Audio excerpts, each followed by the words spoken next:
mbokki Sénégal man Ahmadou Diop seen fidèle chroniqueur hebdomadaire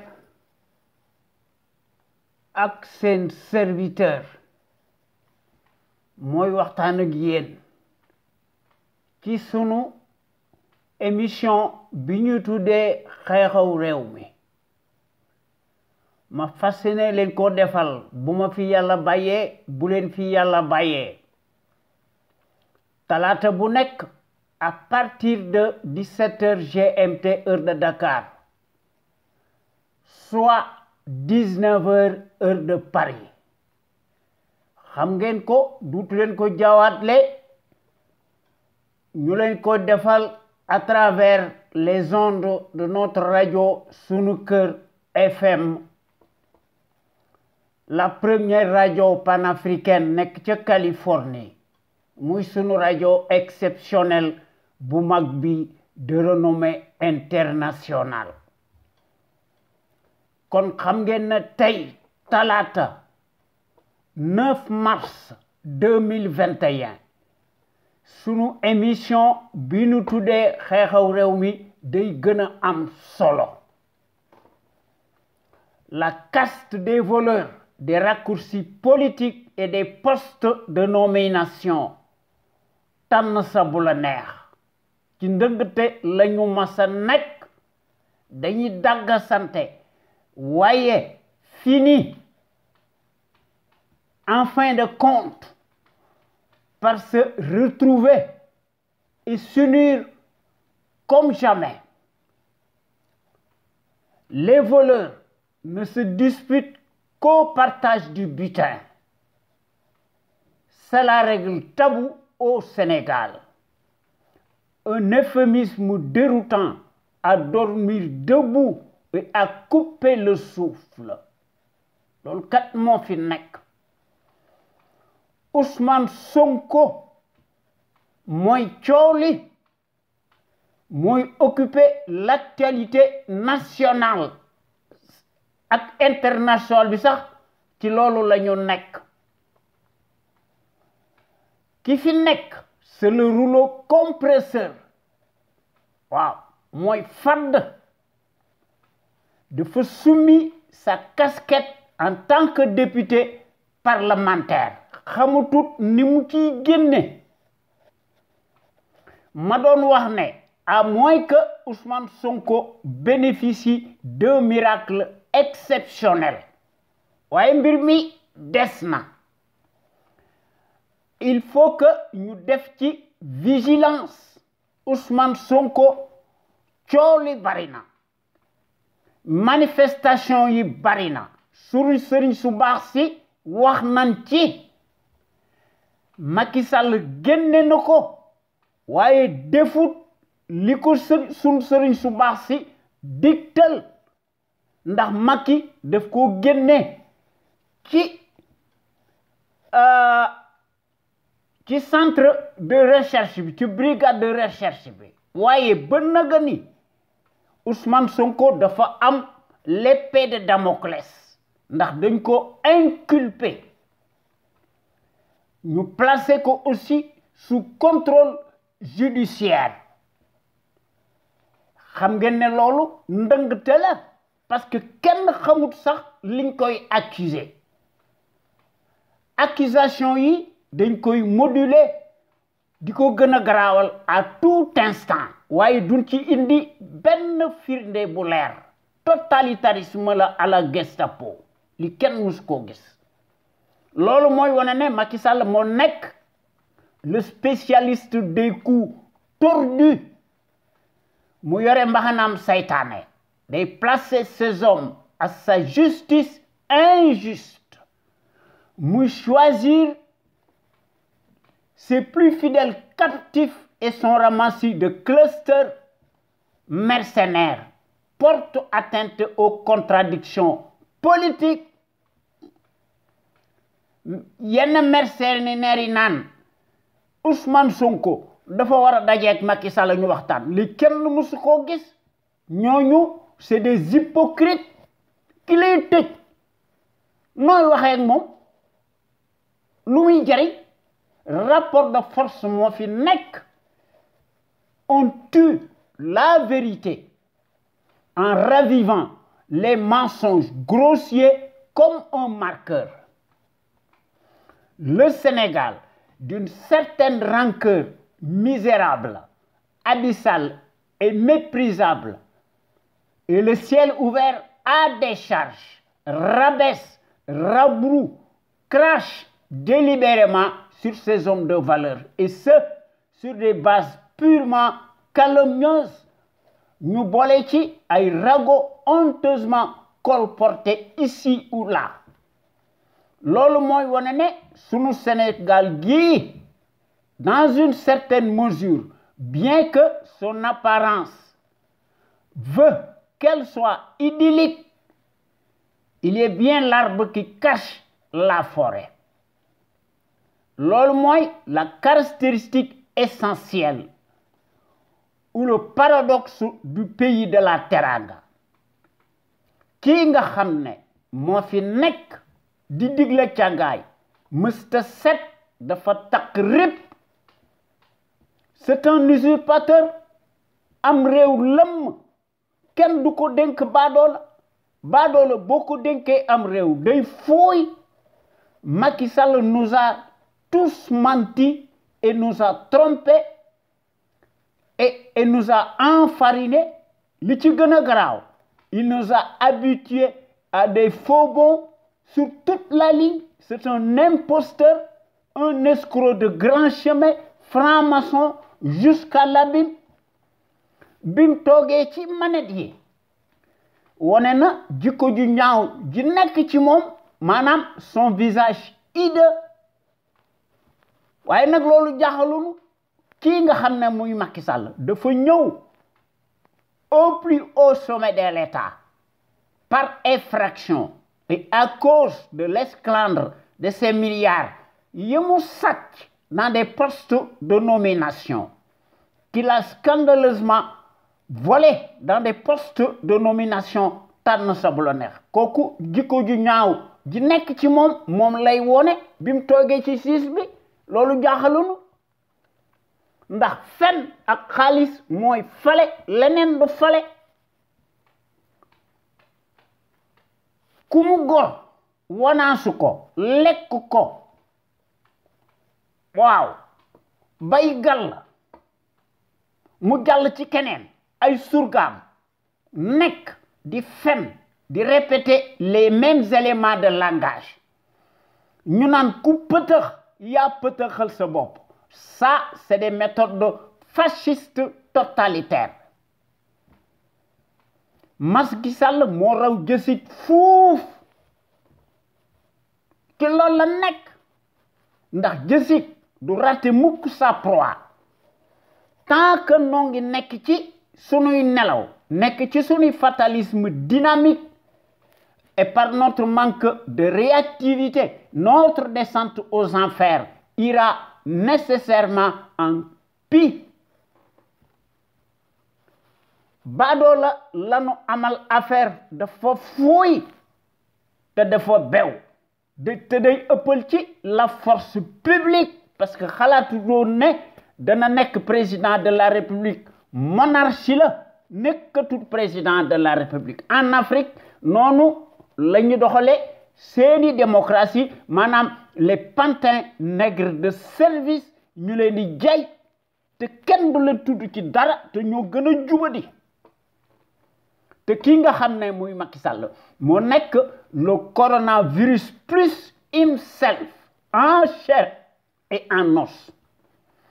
Mu le personnage atypique des paroles dédites mësta nekk benn yoon un kilifa. En Afrique, baptisé honteusement francophone, les manières aléatoires des satellites pantins, nègres de service,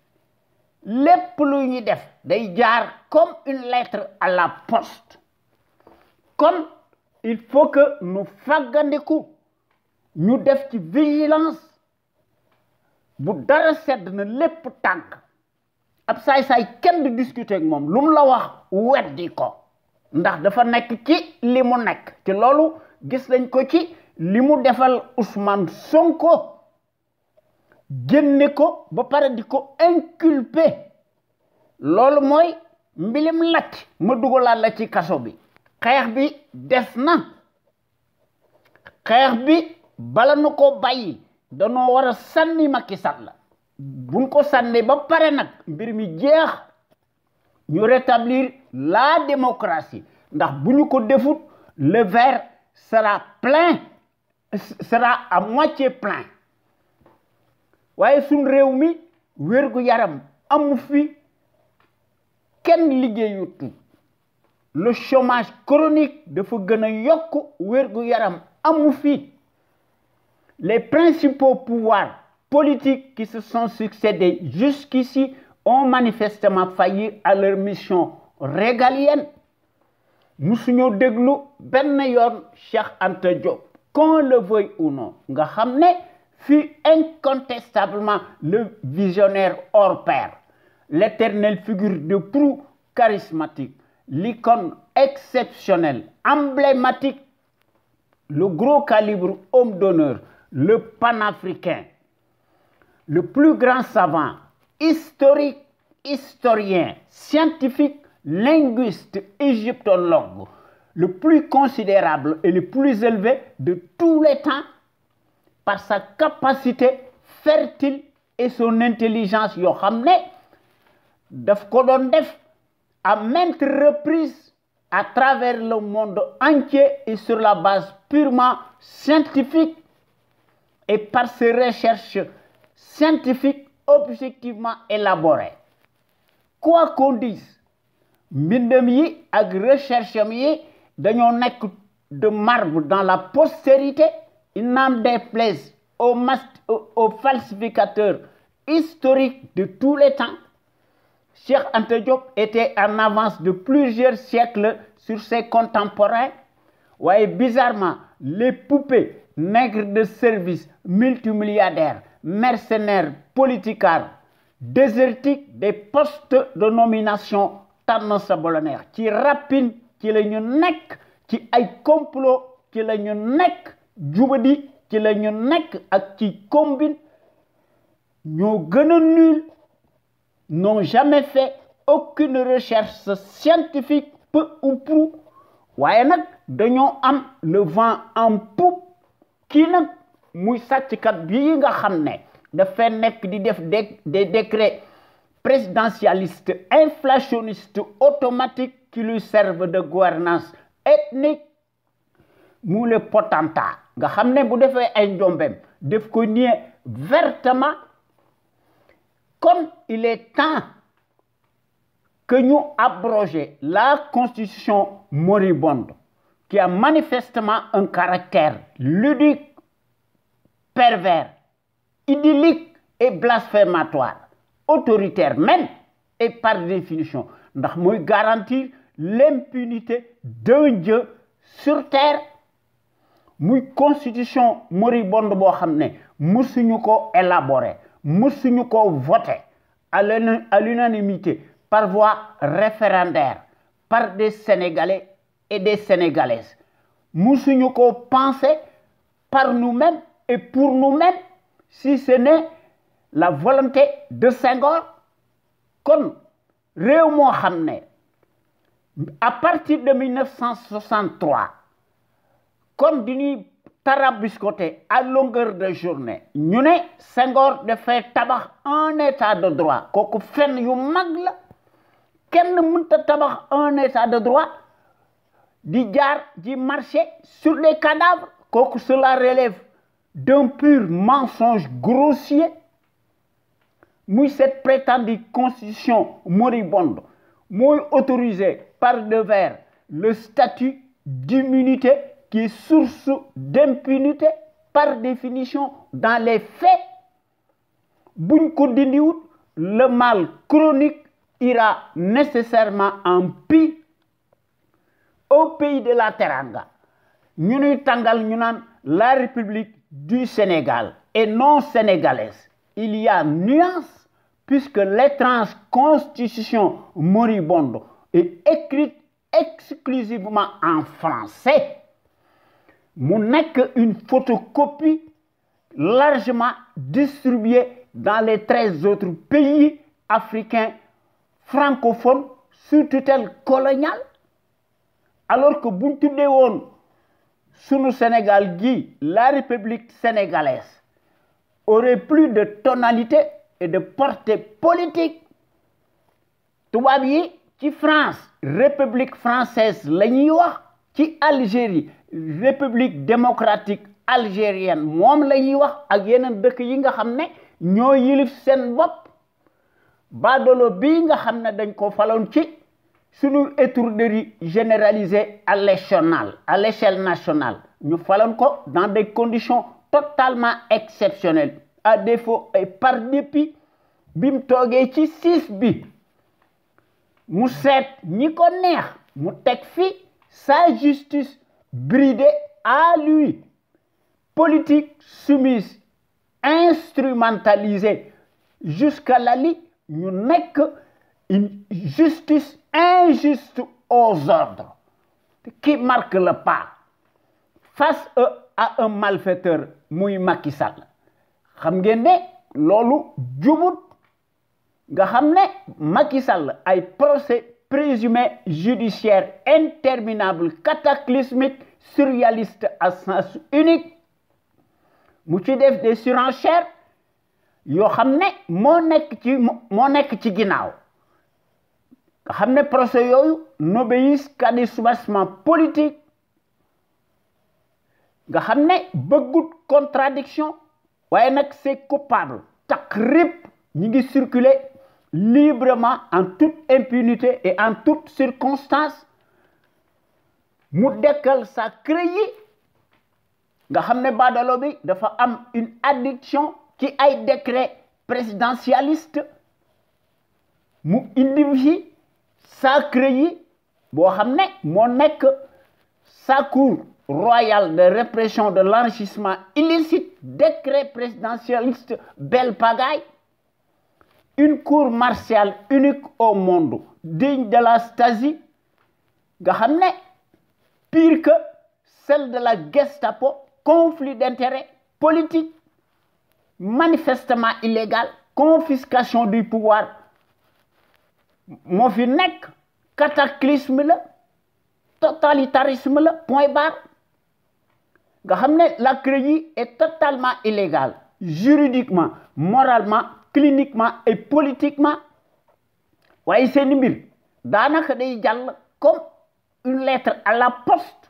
ndax Macky Sall da leen a teg son arme politique de guerre confiscatoire à la démocratie et aux libertés fondamentales de conscience,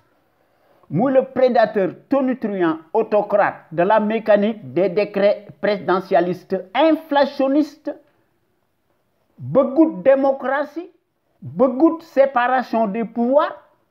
te bëggut adversaire politique, te day insulter par-dessus tout et par devers le suffrage universaliste. sunu Sénégal gi lu ñu mën a wax, nos hôpitaux dañoo mas a nekk des mouroirs à ciel ouvert, nga xam ne ki ñu amal affaire baadoola la, ndax moom ci boppam wane na ko, nga xam ne ki ñu amal affaire dafa nekk un absolutiste Machiavel, traître, teigneux dans l'âme jusqu'à l'abîme de toute l'histoire ci sunu Sénégal gi, nga xam ne Macky nous gouverne par une dictature, mu ciy boole des fake news en n'en plus finir, muy comploter bis bu yàlla sàkk depuis 2012 lu mu la wax weddi ko. Je pèse bien mes mots ndax xam naa le poids des mots. Macky Sall mës a respecter benn yoon ce à quoi il a été élu le 25 mars 2012, ndax lépp ci loolu la nekk, lu mu wax weddi ko. muy le multimilliardaire des postes de nomination, multirécidiviste, nga xam ne moo ëpp xaalis fuuf président de la République des pays développés. kon di fi wax ne un gouvernement du peuple, par le peuple et pour le peuple, il y a lieu de parler d'un Capharnaüm ou d'un amas de cafards et de vers de terre tribalistes baveux Qui cogite kan la? Le caïd putschiste clanique clinquant né. L'homme de la surcharge pondérale dit l'entonnoir colonial ou le caniche de l'Occident né de Kobandou, de la démesure dont l'immoralité n'échappe plus au commun des mortels par sa lâcheté inégalée, inégalable, nga xamné bu su yalla sak day dekkal ses cris, ses lois scélérates uniques, alors que dañ ko wara appliquer la même loi, la même fatwa, mu mëna éterniser en prison pour le reste de sa vie, ñu jox ko des circonstances aggravées ndax mu mëna bénéficier ipso facto et immanquablement d'une peine incompressible de 30 ans et plus pour multi-crimes financiers, économiques et perte de ses droits civiques supposés. Muy Macky Sall qui emprisonne à tout vent par sa lâcheté, muy utiliser jusqu'à abuser des moyens de l'État, muy élaguer un par un tous ses adversaires politiques. Ndax bëggul ay adversaires baadoola la dafa bew waaye démb bi mu bëggee ñu fal ko lam yu ratax la doon def ci place de l'Obélisque kenn xàmmeetu ko kooku dañ ko war traqué ñu traîner ko dans la boue ñu amené ko à Rebeuss menottes au poignet place où Macky Sall mësta nekk au palais waaye comme d'habitude yéen waa Sénégal ak sénégalais ak sénégalaises yi nekk ca biir réew ma ak sénégalais ak sénégalaises yi nekk ci bitim réew ñu leen di tuddee les sénégalais de l'extérieur maa ngi leen di nuyooti te di leen sant te di leen gërëm te di leen sargal ci déglu bi ngeen di déglu gàcce ngalama yéen waa Sénégal amu leen morom ñoo ngi jox njukkal aussi à tous nos auditeurs ak sunuy auditrices góor ak jigéen mag ak ndaw fàttewuñu kenn te noo ngi remercier aussi les sentinelles ci Sénégal nga xam ne bu ñuy def suñu waxtaan ñu tuddee ko l'info autrement ñu koy def altine ak alxames à partir de 16h GMT heure du Sénégal ñu ci def des rediffusions par des audios très audibles toute la semaine sans répit. Nous avons une question de fibre patriotique et de pédagogie, d'altruisme et d'abnégation et de dévouement. Nous mettre en lumière les mystifications du label menteur, professionnel, profanateur, mécréant, franc-maçon. Fatena li taxone ñu fal ko ci 2012 à cause de notre étourderie généralisée à l'échelle nationale. Nous fallons dans des circonstances exceptionnelles, inédites, à défaut et par dépit, nga xamné dafa fen yu toy xet ndax ci loolu la nek ba nëgëni amul gatcha waye nak nonu la mëna mel. Il s'est métamorphosé en changeant comme si rien n'était. Kooku mooy le minable kleptocrate des horloges, agitateur, traître, tenu en place, amul benn mérite, te amul benn scrupule, te amul benn lueur d'immoralité, peu ou prou, te amul empathie ni sympathie. Il laissait lui-même dans son fort intérieur qui est en totale putréfaction. Macky Sall duma tay di ko wax dafa mas a nekk un accident de l'histoire. Macky Sall est plus dangereux qu'une enzyme te moo raw jësik fuuf ndax jësik du raté mukk sa proie. Toute sa politique daf ko mas a teg ci ay tappale ay combine muy déterrer les vieux schémas décriés yaakaar ne man ne fe nekk di garder le pouvoir muy yaakaar guerre. Ouais, il s'appuie nécessairement sur ces justiciers des courbettes. Nga xamné da leen considérer comme ces armes de guerre. Nga xamné gor yi bu ñu paré ci suñu waxtaan ñu indi benen waxtaan ñu tuddé ko en toute objectivité lolu doyit ñu indi benen waxtaan ñu tuddé ko la voix des jeunes manam batu ndaw ñi ak yoonu ndaw ñi ñu ci indi suñu expertise ak ci sunuy analyse remarquable prodigieuse ñu koy wax ci digg penc mi à travers notre radio Sunu Kër FM la première radio panafricaine nekk ca Californie muy sunu radio exceptionnelle de renommée internationale waaye ñun ñi nga xam ne ñoo nekk ci conscience patriotique xam sa réew bëgg sa réew jëriñ sa réew sunu existence li ko waral lenn la dañoo bëgg a tabaxaat sunu dëkk bi nekk un état régalien am fi de droit séparation des pouvoirs am fi une justice impartiale am fi et non soumise am fi li nu bëgg mooy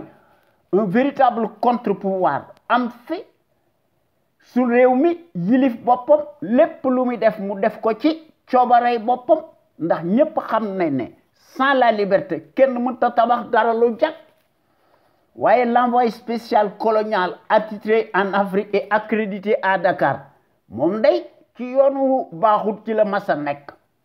ndax ci 2012 ba tey jii noo ngi assister à une république des scandales et ses casseroles torrentielles une république des ribambelles nga xam ne saaga la ñu gën a man que ci liggéey une république des comploteurs des fripouilles et des prédateurs et des corrompus ñoo fi nekk avec le summum nekk d'une dictature qui tourne plus que jamais à plein régime intégralement négationniste d'apartheid day gu jeex ñu indi des contre-feux yaakaar ne mën nañoo làq seeni ndëngte waaye ñun ñi nga xam ne ñoo nekk ci CPC loolu bokkut ak sunu gis-gis de la démocratie sunu Sénégal gi lu ñu mën a wax dafa mas a nekk un grand pays historique au point de vue du savoir pluriel et de la morale éternelle en puissance waaye la servi bii day occulter la dépendance dynamique muy Macky Sall qui est le champion de la rupture aléatoire et de la corruption voire de la pagaille le chantre du népotisme et de la trahison tout azimut démb une certaine presse pressureuse qui s'est déchaînée pour un oui, pour un non, et de façon péremptoire, abusive même,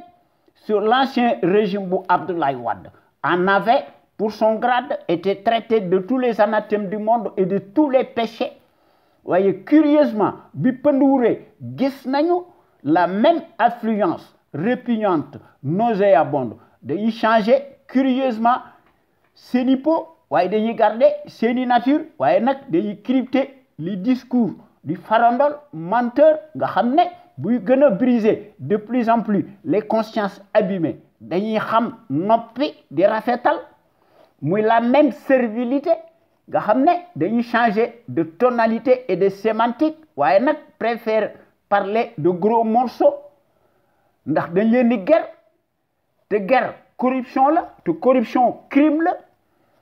waaye kii nga xam ne moo fi nekk nga xam ne ku lu njiit njaagate mooy njaag apologie colonialiste ci la nekk mu koy def nag di daganal le nazisme monétaire maanaam l'ingérence monétaire coloniale kooku mooy yoone ne Macky Sall amul benn yoonu patriotisme encore moins de fiscalisme te amul panafricanisme peu ou prou te amul civisme ndax moo doon déclaré ci Paris mu ne la monnaie coloniale est bonne à garder waaye bi nga xamante ni bii ne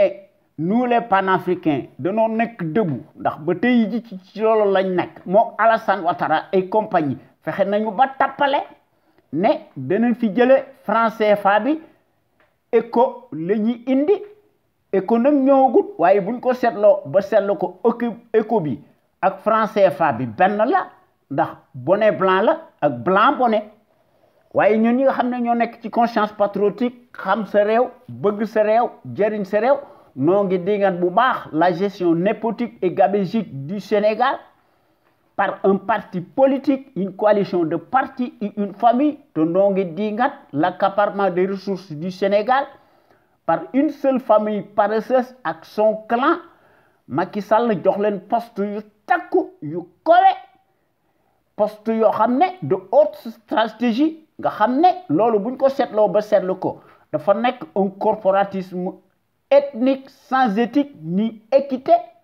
mu takk leen domboy tànk yu kawe dans toutes les structures de l'État sénégalais vassalisées jusqu'à la lie, comme si les compétences et les expériences des CV bidonnés de ramassis se mesurent scandaleusement à l'aune des mêmes patronymes particuliers visiblement bien sonnants, kooku mooy la conviction surannée du négationniste Macky Sall qui foule du pied bés bu yàlla sàkk les affaires de la cité, mu le traître en chair et en os qui le prouve matériellement sur le terrain du crime, ndax ci xam-xamam bu gàtt day gis ne la médiocratie et les postes octroyés se conçoivent exclusivement à l'aune du bazar et au nom de la proximité de l'idolâtrie représentée par le binôme des mystifications indignement idiocratiques. Nga xam ne Mariam Faye ak ay mbokkam xam nañ ci dara. Macky Sall a nommé plus qu'un village entier qui porte les mêmes patronymes particuliers visiblement bien sonnants. Kon yéen góor yi ñoo ngi leen di ñaan ngeen di ñëw di fraterniser ci conscience patriotique pour le changement, xam sa réew bëgg sa réew jariñ sa réew. Sunu Sénégal gi moo ciy gagné bu ñu bëggee changer sunu réew mi mën nañ ko ñu koy def dans le sens des progrès exponentiels. Ensemble tout est possible, toutes les ressources humaines ñi ngi fi, jàngkat yi ñi ngi fi, experts yi ñi ngi fi, scientifiques yi ñi ngi fi. Waaye réew moo xam ne une minorité cartélisée ñu leen di ger ñu koy nangu réew moomu de luñ ko teg dagan na. Waaye ñun ñi nga xam ne ñoo nekk ci conscience patriotique daal dañoo nekk ci yoon woo xam ne dañoo bëgg a jubanti sunu réew mi. Ndax ñëpp xam nañ ne su fi notre rajo sunu kër nekkutoon àdduna tukki, ndax sunu dëkk ba toute critique bu gën a tuuti borom teg ko ci dëgg mu indi ci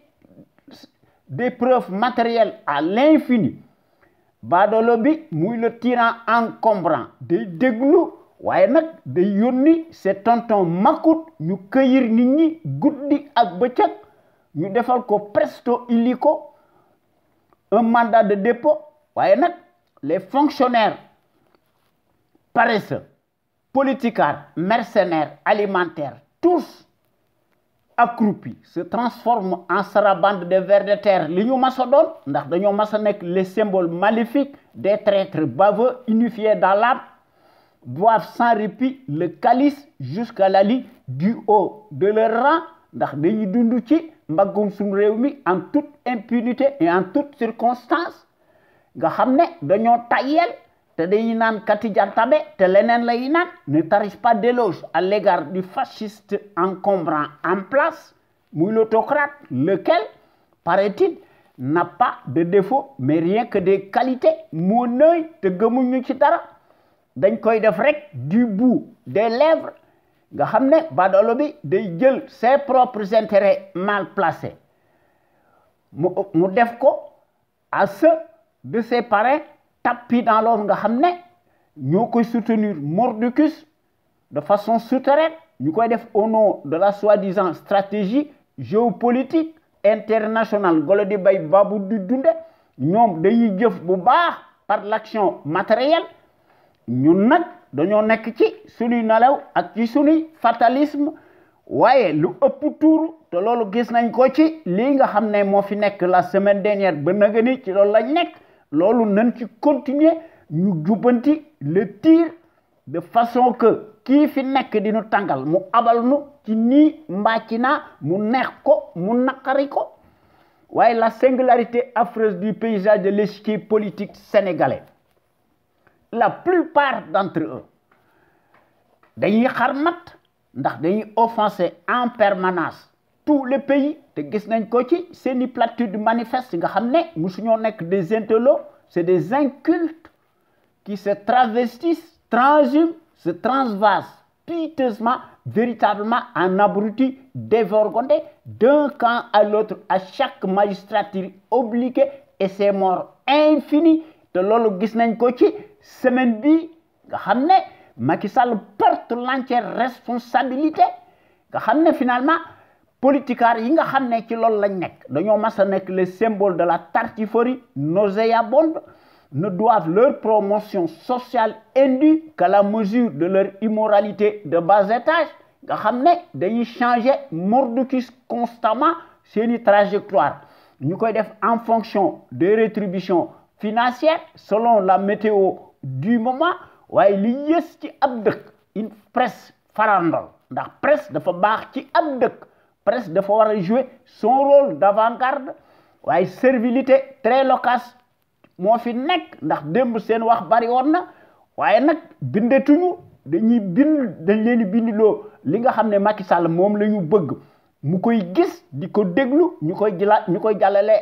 sur la planète entière nga xam ne ñooñu seen intérêt mal placé démb mesquin mal placé loolu rek lañ doon moo taxoon seen wax bari woon moo tax Macky Sall indi fi l'aide à la presse te kooku corruption la te crime la pendant que la misère galopante et le chômage endémique nga xam ne mi ngi continuer ndax dafa am des augmentations inconsidérées ci denrées de première nécessité et les coupures intempestives récurrentes du courant électrique xuy kamaj nga xam ne day atteindre des proportions démesurées sans compter nag les factures de complaisance et le manque d'eau potable buñ ci boolee mbas mi nag kenn xamutut fu ñu jëm te ndox fu mu amut courant amu fa day nekk une menace réelle pour la santé des populations ku munte lijjanti sam ndox boo nee da ngay def plan Sénégal émergent loolu ay kàcc la waaye li nga xam ne daal moom lañ fi gis te war naa dakk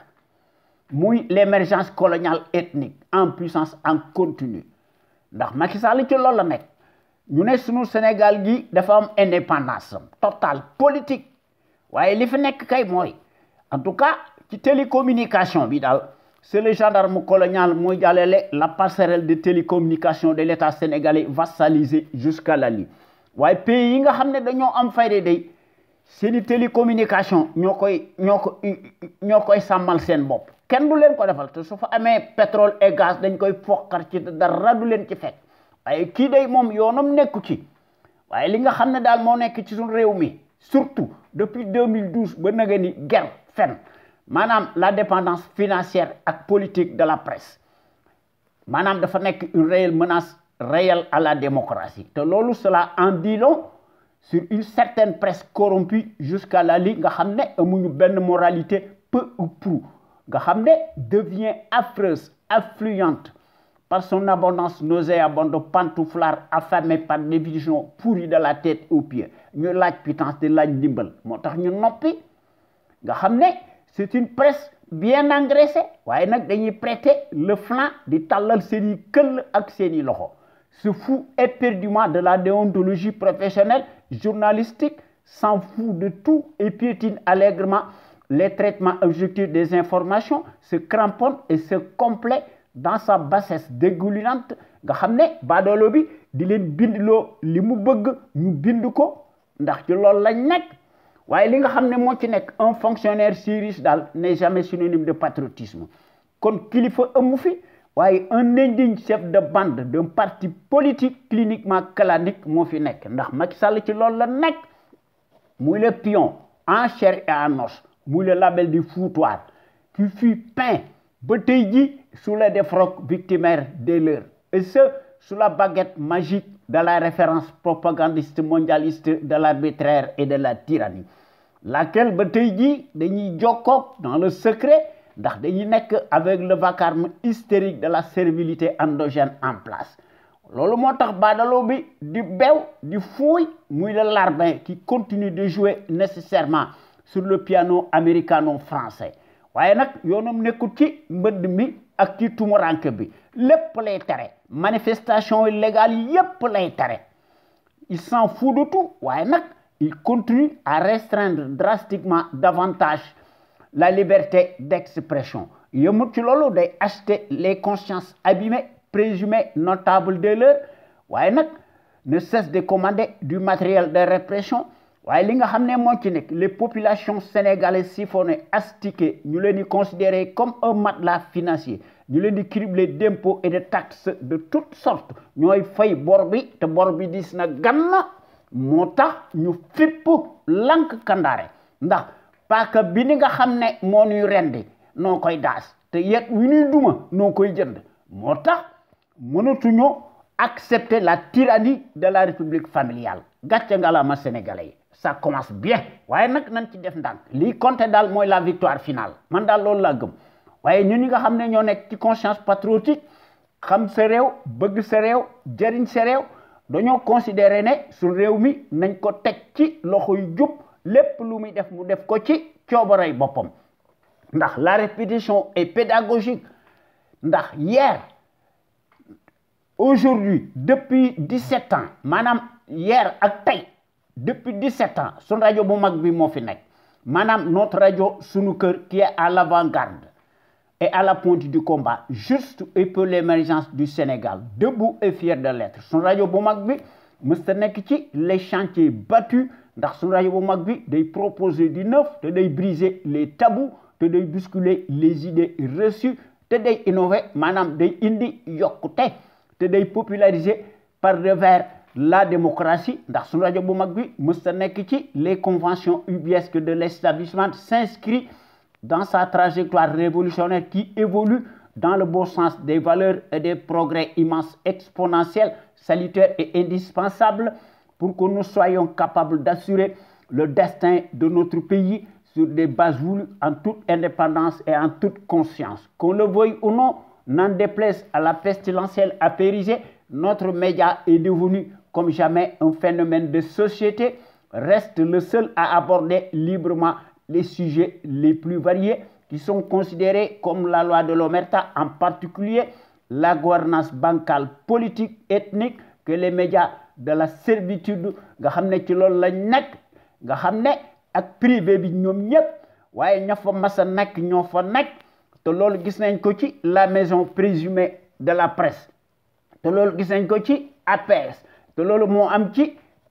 le journal Le Soleil jant bi yaa xam mbay day xarmat transhumant bu mag la waaye nag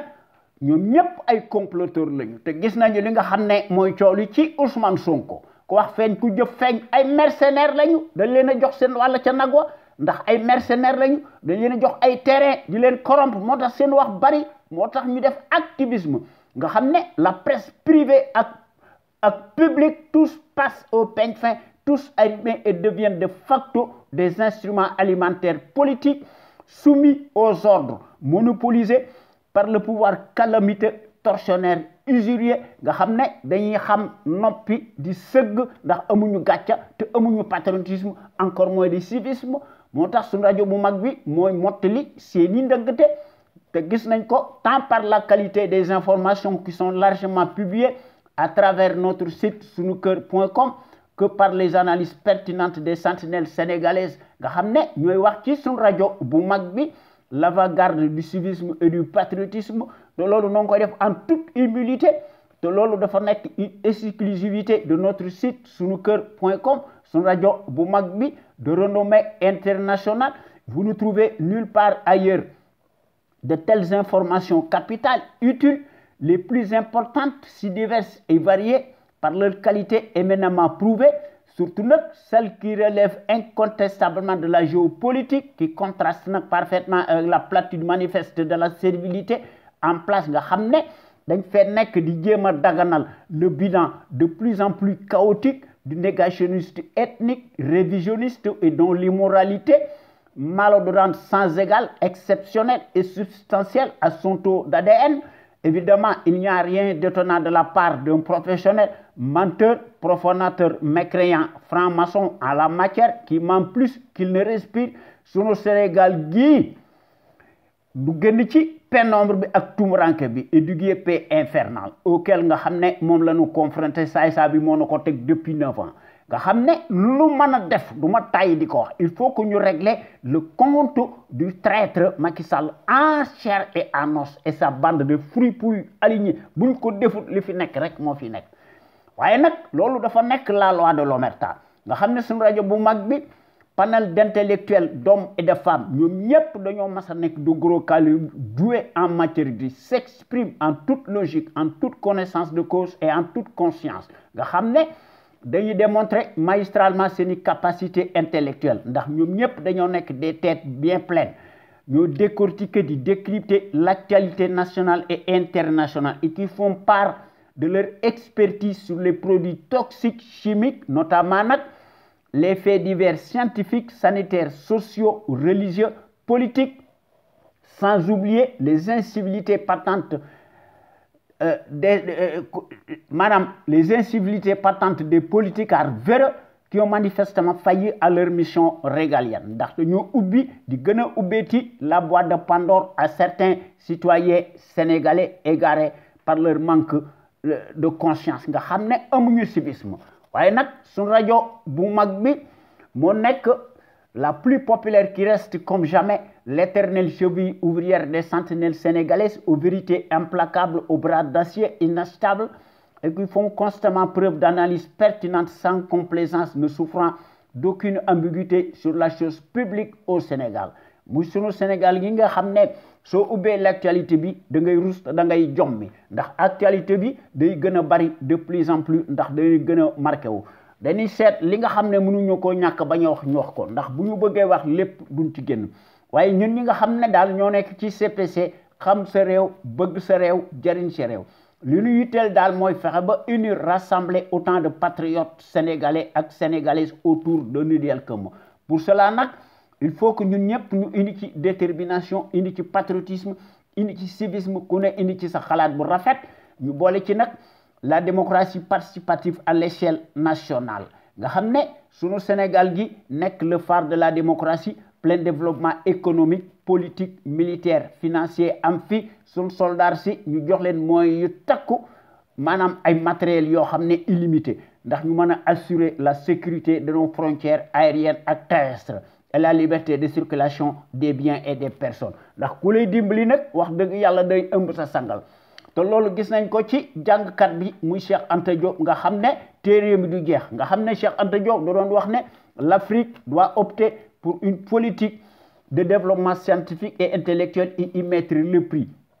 Sa vulnérabilité excessive des 5 derniers siècles est la conséquence d'une déficience technique. Le développement intellectuel est le moyen le plus sûr de faire cesser le chantage, les brimades, les humiliations. L'Afrique pourrait devenir un centre d'initiative et de décision scientifique au lieu de croire qu'elle est condamnée à rester l'appendice, le champ d'expansion économique des pays développés. Loolu moo tax ñu nekk ci suñuy combat légitime nga xam ne nu nu mën a def il faut que ñu réformer impérativement le régime présidentiel moribond prédateur ñu remplacer ko par un régime parlementaire bi fi nekkoon te Mamadou Dia doon ko jiite leneen lu nu mën a def day nekk lu dul un coup d'épée dans l'eau suñu dëkk bi nañ ko gën a tabaxaat gën ko redémoler ñu indiwaat fi des principes démocratiques et des institutions fortes inviolables respectées par des patriotes sénégalais imbus de la fibre d'honneur suñ fi bëggee am une véritable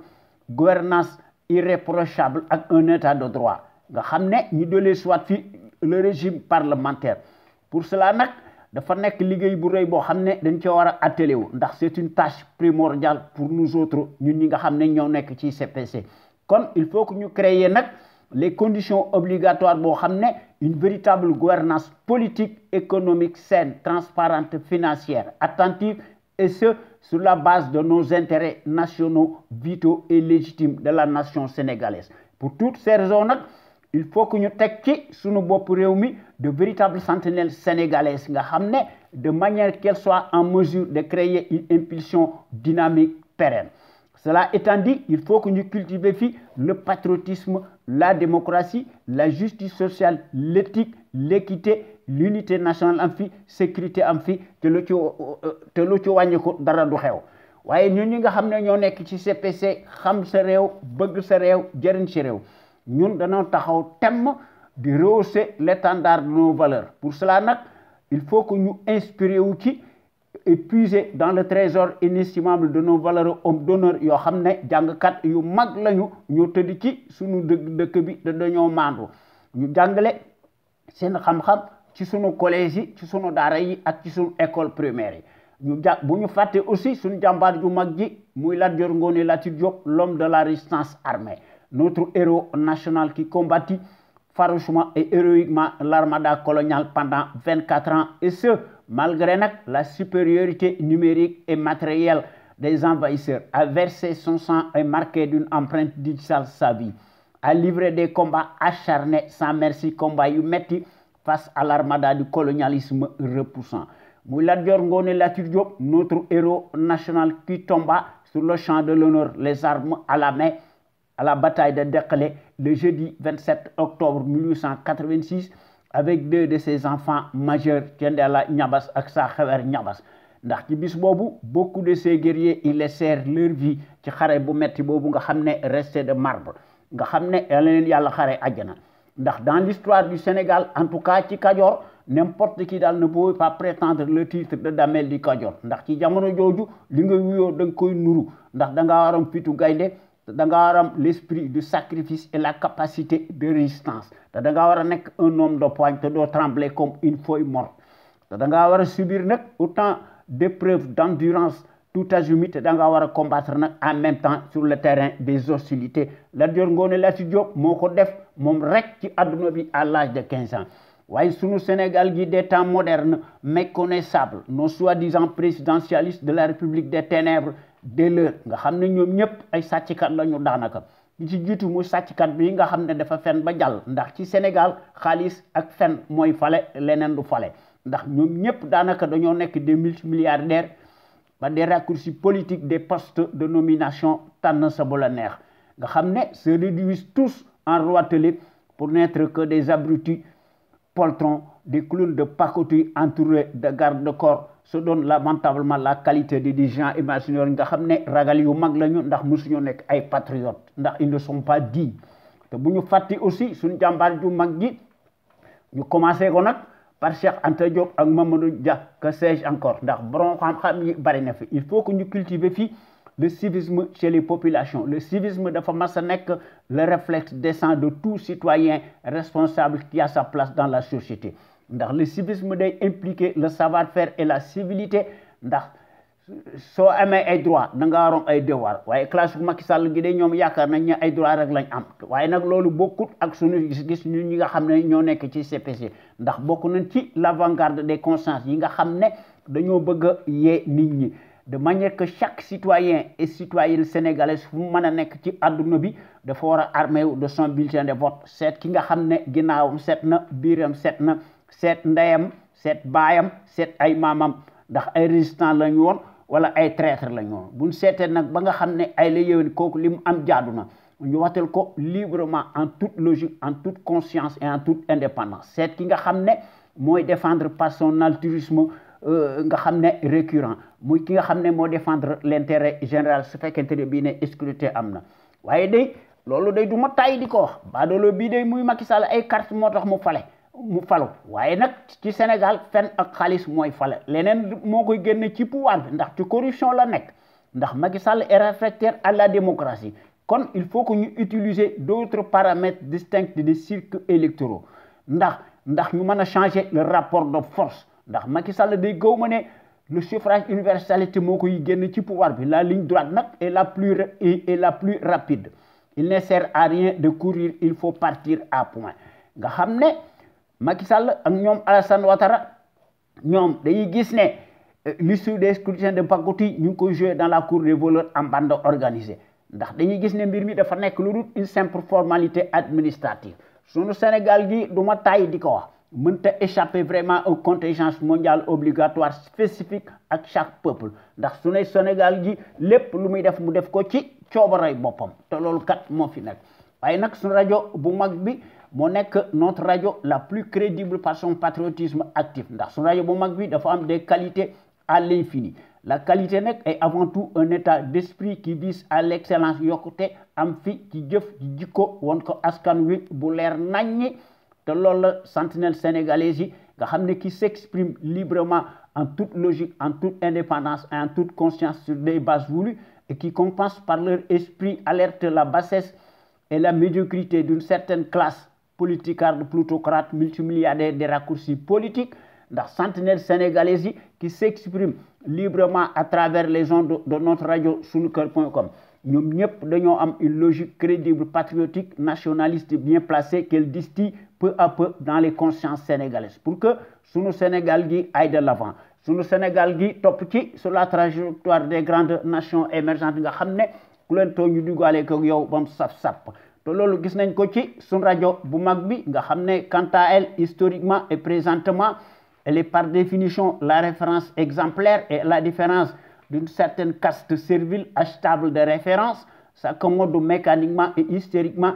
par la désinformation et la manipulation, n'agit qu'au doigt et à l'œil du régime capitulaire négationniste et de son chef valet, menteur professionnel, profanateur, mécréant, franc-maçon, nègre de service, en place Mouy Macky Sall. Notre radio sunuker.com, fidèle à elle-même dans sa ligne éditoriale qu'on lui connaît, reste plus que jamais le rempart de la démocratie réelle qui porte par excellence la marque du support médiatique sénégalais, le plus libre pour son indépendance plausible par rapport à un exécutif corrompu, juge et parti impulsif et qui dicte par devers et par-dessus tout sa propre loi arbitraire au nom de la tyrannie pour faire taire toute voix discordante des opinions libres. Ndax gor yi nga xamné ñoy wax ci à travers notre radio sunu kër wote nañu ak certains politiciens yi nga xamné dañuy yor seeni keul di tarbiwu ndax ay tayel lañu ñu toubal badalo bi nga xamné di ko ramal te àll ko kooku sàcckat bu mag la ndax sentinelle sénégalais yi nga xamné ñoy wax ci sun radio bu mag bi nekk ñu rek di sànni ay xeer wala di critiquer wala di wax lu leen neex ndax bés bu yàlla sàkk day proposer des solutions concrètes pérennes tangibles et idoines ndax ñu mën fee créer nag wax dëgg yàlla un véritable Sénégal émergent totalement opposé à celui des menteries inflationnistes fascistes kon nag tey danañ wax ci sunu thème tey bi maanaam nan wax ci Macky Sall est-il donc en sursis loolu nañ ci wax waaye li nga xam ne moo ci nekk comme le dit un adage wolof gaalub dof du teer wala kéwél bu reppee ci xare lum jiin xeeb ko est-ce donc le cas du tonitruant tapageur usurpateur Macky Sall maanaam l'arrestation arbitraire de Sonko et la levée de son immunité parlementaire ont mis le feu aux poudres. Madame, la goutte d'eau a fait déborder le vase. Lolo baax na ci. Waaw. Ousmane Sonko prend de plus en plus de l'ampleur qu'il ne l'avait auparavant. Est-ce donc à dire que le despote est en sursis? Waaw. On est comme ça. Jusqu'à preuve du contraire. Madame, la liberté au nom de la démocratie. Non, non, la cougissé. Madame, croire mettre en bouteille tout un peuple debout et en colère relève d'une illusion monumentale ou d'un suicide, point de répit au péril de notre vie, périr ou en finir avec l'autocrate déclaré, non déclaré. Quand la République est menacée par un aventurier et sa horde de canailles, nul n'a le droit de se compromettre au risque de la trahir par le silence complice et coupable. Lol kat mo fi nek ndax deug mënta nek ay fen. Lol dal mo ci nek. Manam un homme averti en vous deux ne vaut rien, dit certains. Ndax li nga xamné mo ci nek vu les signes avant-coureurs qui s'abattent sans répit chez nous, c'est-à-dire la tempête tropicale, man de gëm nako. Ndax Macky Sall, s'il ne fait pas attention, la prochaine déflagration risque de l'emporter et va lui coûter très cher. Buñ ci défé deuxième salve te lolu dana am buñ deful ndank ndax l'autocrate du wàññi gala ñam ñu jam ko. L'autocrate s'inquiète-t-il qu'il faille prendre la mesure de la gravité? Question bobu lañuy poser, pas si sûr que cela. Ndax li nga xamné mo ci nek ci cité Gorgui, la démonstration magistrale de la force de frappe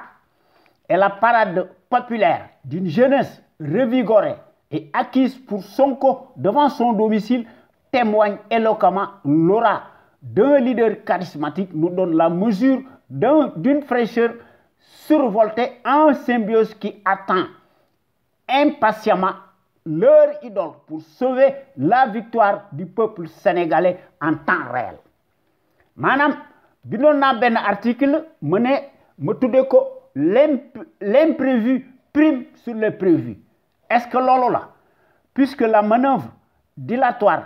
de la politique politicienne du diable en chair et en os n'a pas produit les effets escomptés jusqu'ici, Manam, malgré la cabale médiatico-politique du chef de parti cliniquement clinquant et les tirs groupés de son ramassis de cervelets Dungur Takrib, fidèle captif corrompu du pied à la tête, monopolise et réquisitionne par devers et par-dessus tout tous les plateaux de télévision interposés, lynche, insulte, dénigre, indignement et honteusement nous qui sommes les Sénégalais de l'extérieur. Nga xamné waye ñooñu dañoo déchanté wu ndax Macky Sall ak sa bande sont surprises. Waaw ñoon lool voilà loolu te loolu moo war a continuer. Maanaam le jeune leader bénéficie incontestablement plus que jamais d'une popularité politique intacte, risque de donner du fil à retordre à la machine toxique de la corruption massive à haut débit. Nga xamné ci Macky Sall amin waye li nga xamné mo ci nek l'homme propose et le bon Dieu le juste dispose. En vérité, il s'agit bien d'un véritable vaste complot gigantesque jamais égalé, cornaqué au plus haut sommet de l'État, fantoche par Macky Sall qui se donne une respectabilité d'apparence et qui se niche derrière les grilles d'un palais fétichiste. Et de loin, le violeur, voleur et casseur numéro 1 du siècle au Sénégal. Lol mo fi am te kenn mënu ko wédé. Manam le caniche de l'Occident par qui les scandales arrivent nécessairement demeure comme jamais le gardien du temple des intérêts colonialistes, a agi de concert et dans le secret des dieux avec la complicité active et respective du ministre de la justice injuste, en l'occurrence Malik Sall, et de son acolyte Pantin satellite Antoine Diome, ex-substitut du procureur de la République, y compris même le caractériel activiste politicard Serigne Bassirou Gueye, dit le procureur spécial du tyran. Ndax envoyé spéciaux yi bari nañu. Li nga xamné mo ci nek, le viol imaginaire m'a déclenché automatiquement la levée illégale de l'immunité parlementaire de Sonko. Waye cerise sur le gâteau, nga xamné par des surenchères a coupé le souffle, le leader Pastef, la victime a été kidnappée, manu militari et mis en garde à vue à la brigade de recherche et sous le prétexte fallacieux bidon de troubles à l'ordre public et participation à une manifestation non autorisée. Voyez, comme l'a si bien dit le journaliste Pape Alé Niang, comment Ousmane Sonko a pu participer à une manifestation interdite alors qu'il était chez lui. Voilà donc, madame, voilà donc les mensonges grossiers cousus de fil blanc qui s'enchevêtrent les uns après les autres et qui s'effilochent. Madame, qui trouble l'ordre public si ce n'est le malfaiteur en place, Mouy Macky Sall. Et les masques commencent à tomber un par un. Dans quelle planète sommes-nous en dehors debout qui Sénégal? Li musu fay am. Waaw. Li mom danaka musu fay am. Ndax mbir mi dafa nek un comble du vandalisme digne d'un terrorisme d'État, lequel dans sa fuite en avant parle de terrorisme à la renverse, inverse pitoyablement les rôles, tente de légitimer par devers ces violences récurrentes et pour croire blanchir à grande eau et à bras raccourcis ces crimes abjects, imprescriptibles dont il est coupable devant l'histoire Mouy Macky Sall. Alors, dans ces conditions et compte tenu de ce qui se passe sous nos yeux depuis plus d'une semaine sur la scène nationale au Sénégal, on peut raisonnablement admettre que le régime de Macky Sall, qui n'a plus de légitimité, commence à s'effondrer comme un fruit mûr avarié et que ces jours sont certainement comptés tant que les manifestations légitimes se multiplient à ciel ouvert à un rythme continuel et que les langues se délient peu à peu, dénoncent à corps à cri la terreur des milices armées de massues et au visage masqué. Nga xamné dañuy commettre impunément et arbitrairement des crimes de sang sont passibles de crimes contre l'humanité. Lolo mo fi nek. Voilà. Alors qu'elles fassent des pieds et des mains, tôt ou tard, les milices, à la solde d'un brigand commanditaire, action commanditaire, rendront absolument des comptes au peuple sénégalais. Tout le monde. nga xam ne jusqu'à quand donc prendront fin les cueillettes tout azimut de jour comme de nuit, les arrestations massives arbitraires, les libérations, les brutalités, les mesures coercitives, confiscatoires, liberticides, l'inquisition et les écoutes téléphoniques en amplifure de la Gestapo, arrimées au gangsterisme d'État, maanaam au totalitarisme. Maanaam mbir mi bu ñu ko seetloo ba seetlu ko dafa jéggi dayoo maanaam d'un viol imaginaire. Le leader Pastef, sous la pression de la rue et les interventions de nos marabouts, tous debout contre l'injustice de la justice de l'autocrate, est certes libéré, mais reste inculpé et placé sous contrôle judiciaire. Et pour quel chef d'accusation bidon? Lolo question boobu la ñuy posé. Macky Sall fait son show, n'a pipé un seul mot sur l'illégalité du mandat de trop. Et le seul responsable, le coupable numéro 1 des douloureux événements regrettables historiques, constitue un avertissement pour lui. Mais faut-il qu'il en prenne conscience? Pas si sûr. Maintenant, la lutte doit continuer jusqu'à ce que le régime fantoche tombe à terre. À défaut, le troisième mandat caché reviendra tôt ou tard en surface. Loolu moo ci am ndax baadolo bi di wàññi gala ñoom jànko ndax non seulement nous exigeons sans condition la levée de la procédure judiciaire contre Ousmane Sonko, lequel doit recouvrer immédiatement son immunité parlementaire, ainsi que la libération totale de tous les détenus politiques arbitrairement arrêtés. Ci le 23 novembre 2017 dama bindoon benn article ci Zimbabwe ne Robert Mugabe est-il donc devenu une institution décriée par Ahmadou Diop. Li taxoon mo bind ko dinaa leen ko wax ndax li nga xam ne moo ci nekk en Afrique on commence bien mais on finit mal toujours te loolu bind naa ko maanaam mbir mi on arrête tout maanaam à mi-chemin maanaam bala moo maanaam li ñu war a def duñ ko def voilà c'est ça te loolu c'est tout de même dommage. Madame, ne jamais reporter ce qui est possible maintenant. Battre le fer tant qu'il est chaud. C'est toujours l'éternel recommencement puisque nous ratons le coche et le train. Car au-delà même de l'affaire d'État, Adji Sarr, qui a mis le feu aux poudres pour atteindre le leader Pastef Ousmane Sonko et lui briser ses facultés mentales pour le rendre paresseux. Macky Sall loolu la bëggoon peureux et voilà peureux voilà daf ko bëggoon a ragalloo waaye li nga xam ne moo ci nekk soyons tous unis et debout contre le temple des intérêts colonialistes nga xam ne dañoo war a pas de répit le combat contre le mal absolu du Sénégal muy le valet tortionnaire doit se poursuivre sans quartier ni trêve aucune jusqu'à la victoire totale, c'est-à-dire à ce que le fruit avarié tombe de lui-même. Loolu lañ war a def maanaam n'encourons aucun risque et ne baissons pas la garde. Madame,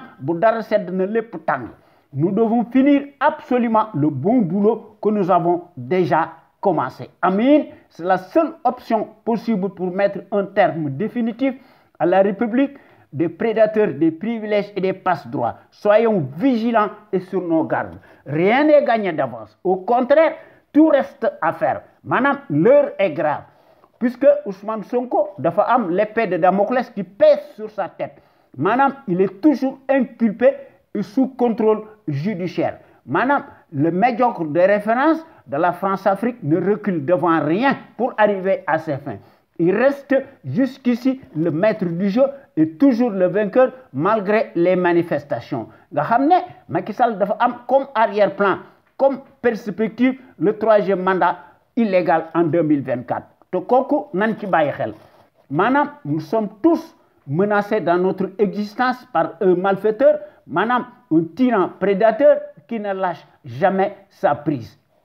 Nga xam ne lequel a rejoint depuis belle lurette le cénacle ou la caste des dictateurs sanguinaires, seigneurs de guerre africains inamovibles. Madame, le changeant mortifère n'a plus rien à les envier. Nga xam ne ci loolu la Macky Sall am ndax da leen di toppandoo et c'est malheureux. Madame, li nga xam ne moom la noonu def à chaque situation exceptionnelle, surtout face à un lâche qui bande ses muscles plastiques à la moindre incartade, des solutions radicales, pérennes, proportionnelles s'imposent à l'impunité nga xam ne qui est source de trahison kon boo gaañi maa ngi leen di jox rendez-vous talaata bii di ñëw ci sunu waxtaan wi ñu tuddee xew-xew réew mi ñu leen koy defal à travers les ondes de notre radio sunu kër exceptionnel la première radio panafricaine nekk ca Californie muy sunu rajo bu mag bi de renommée internationale jërëjëf et merci